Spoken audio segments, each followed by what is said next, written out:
There was an article in The Economist that stated the next big economic boom will not be from the internet or China or India, but will be from empowering women. These times right now, as I said earlier, it's going to force us to be really creative. When there's a crisis in a family, it's the woman that steps up.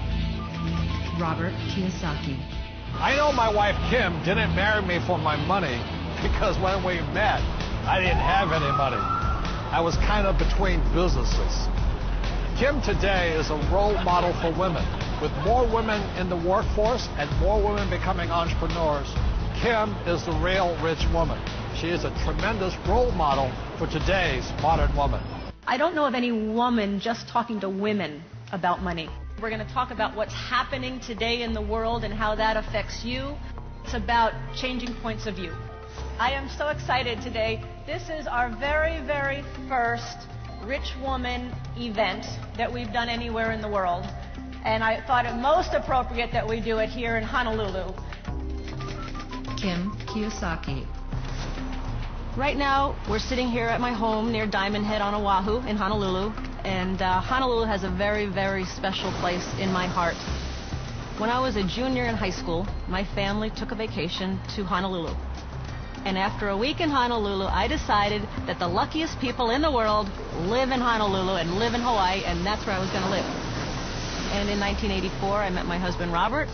We met actually just right down the beach here, not far from here. We could walk about a few blocks, and that's where we met. It wasn't that long ago when we were broke and temporarily homeless, and I remember that very well because that was a really tough time in our lives. It was a real struggle financially, a struggle emotionally, mentally. We did sleep in a car. We did sleep on people's floors. And the hardest thing for me at that time was the toll it took on my self-esteem. And there came a point where we both just got really fed up with the situation, and we had to stop blaming everybody around us, and we just had to look at us and what are we going to do? And we just got into action. We just went and did something. We can do this, or more importantly, that we want to do this, that we're going to say, I'm going to take personal responsibility for my financial life, and I'm going to do it no matter what. Robert and I started creating this business, the Rich Dad Company, because that was our passion. To teach people how to take care of themselves financially, how to be financially responsible. I think that's probably my biggest mission, is to teach women to be financially responsible in their lives. And I knew I had to step out of the box and come to places like this to learn. So many of us have not had the financial education. We've actually been taught to depend upon somebody else, a husband, a family member, to take care of ourselves financially. What worked for our mothers and what worked for our grandmothers is not necessarily going to work for us today. But the very, very first step is you've got to select your dream, because taking control of your financial life starts with a dream. There's got to be a bigger purpose than just making money. What do you want? This is the question. To change your financial life often involves changing your mindset. It really is where it starts, is the attitude, it's the mindset, it's the decision that you're going to, take responsibility for your own financial life.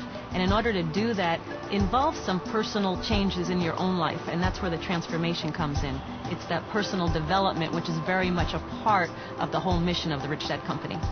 All of us have an entrepreneurial spirit within us. When I wrote the book Rich Woman, the original subtitle of the book, it was Rich Woman. The subtitle was Because I Hate Being Told What to Do. And I think that really hits a chord for women, because we're often taking care of everybody else and don't have the time to take care of ourselves. So we're listening to what, our husbands say or what our boss says. And sometimes women are like, I'm really tired of being told what to do, and I want to take charge of my own life. Especially with financial education, you got to be very, very careful on who you take your financial advice from. I got out of the rat race! One of the things I want women to know is that they can do this. They can take charge of their financial lives. They can be financially secure without depending upon somebody else. I'm here to learn about becoming financially secure, to learn how to have my cup runneth over, and to receive financial education. The orange juice is a derivative of an orange. That's how simple it is. A stock is a derivative of a company. You know, a lot of people say money's not the most important thing, and that might be true. However, it affects so many things in our life that are important. It affects our health, level of health care that we get. It affects the education of our kids and ourselves. It affects our standard of living. It affects the food we eat. It affects so many things. So that's why money needs to be a focus in people's lives. An asset is something, whether you work or not, that puts money in your pocket, very simply. A liability is something that takes money out of your pocket.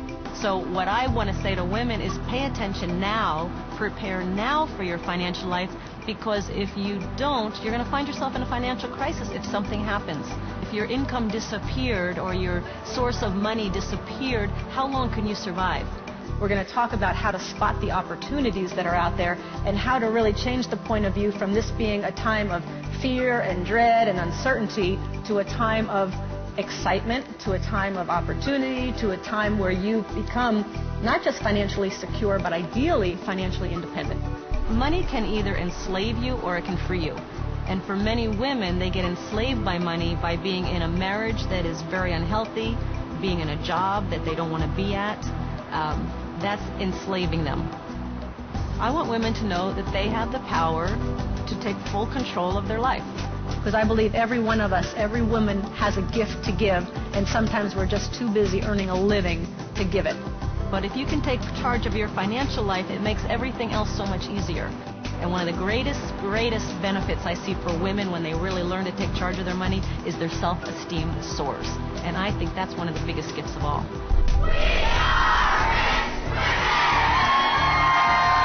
And rich is much more encompassing than just money. I mean, if you're just a woman with money, that is not the rich woman. The rich woman is doing what nurtures her, what brings out her talent and her gift. When we talk about financial freedom, when we talk about becoming financially independent, it isn't the money that is at the core of it. What it is, it's freedom. Anything where you're borrowing money to make money is good debt. Your home mortgage takes money out of your pocket, not an asset, a liability. One of the biggest benefits that I see and one of the biggest rewards is that once you get to the point where you are financially free, then you're really free to do what it is that you were put here to do on this planet. I wish every one of you a very, very rich life in all ways possible.